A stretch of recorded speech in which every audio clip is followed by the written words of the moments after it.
What's up, guys? My name is Matt, and welcome to another action-packed episode of Sculpt Sessions. This is going to be excitement, and I just wanted to share my experience.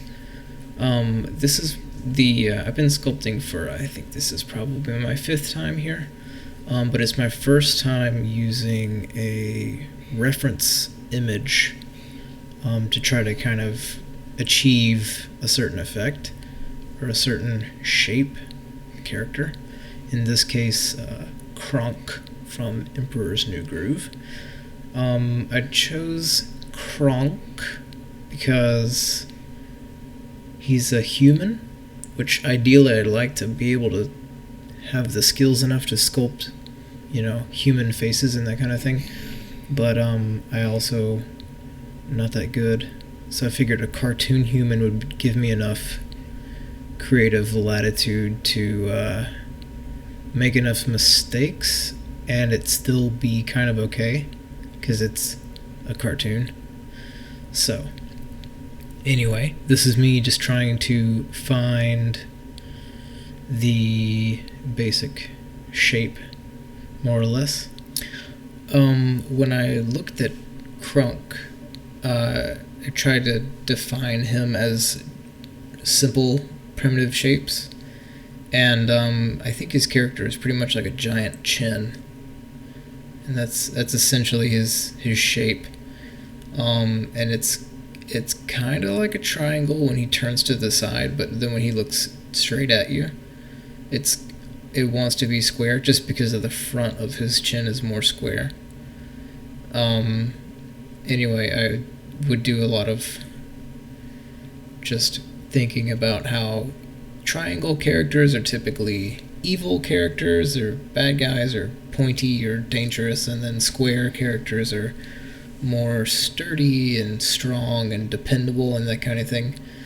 And he's kind of a combination of the two, because if you've seen the movie, Kronk kind of hangs out with the villain for most of the movie, but he's a good guy. So anyway, I try to take that idea of the shape and multiple shapes that make up the character and try to convey those in 3 dimensions.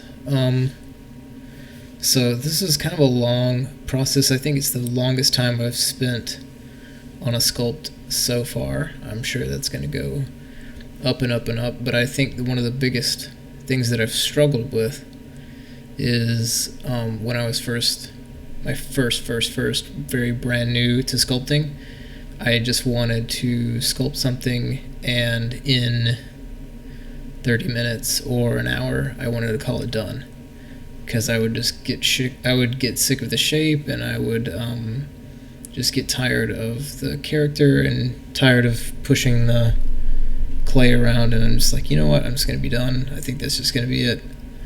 And I would move on to the next thing, which is fine when I'm just, trying to get a feel for how everything works and what all the brushes do and that kind of thing. But now that I'm getting a better idea of how all that works, I feel that that's my next challenge, is to stick with models and sculptures for longer and take breaks if I have to get up and go get some coffee or something, and then go watch a movie or just put it away for a day or two, and then come back to it with fresh eyes later on.